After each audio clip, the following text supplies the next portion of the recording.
For the past 3 years, Professor Kelly Pope has interviewed 15 white-collar felons, all in an effort to teach her students about fraud for her educational documentary, Crossing the Line: Ordinary People Committing Extraordinary Crimes. A lot of people love it. They're fascinated by it. And I think that fraud is something that affects so many different people that everyone wants to see more. They want to hear about my experiences interviewing felons, and everyone has a fraud story. So either they've been a victim or they know someone that has stolen something.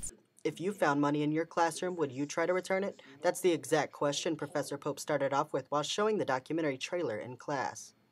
So the amount increases your responsibility to just turn it in? If I were to know who that money belongs to, but there was no cameras around, I wouldn't take it. If it was just, if I were to find it in the classroom and I knew nobody had been in it prior to me, then I probably would take $5, but not $2. Not all students were so sure. Don't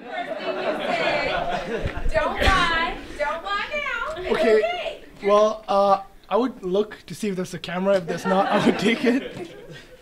I think all of us have this idea that we can do something and not get caught.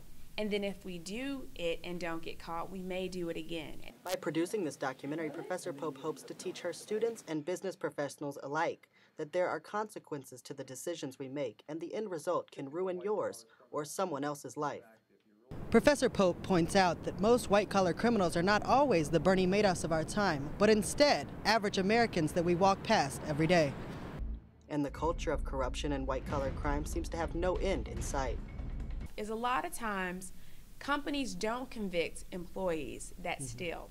They brush it under the rug. So that same employee that might have stolen $1 million or $100,000 goes and works for another company and tends to be a repeated situation. The documentary project has been requested in such high demand all over the country that it's being re-edited to include more felon interviews.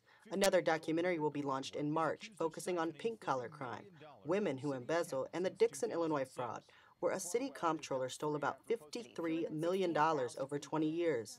Teaching cases are also in the works based on the documentary. This could be you, so let's start talking about how it could never be you.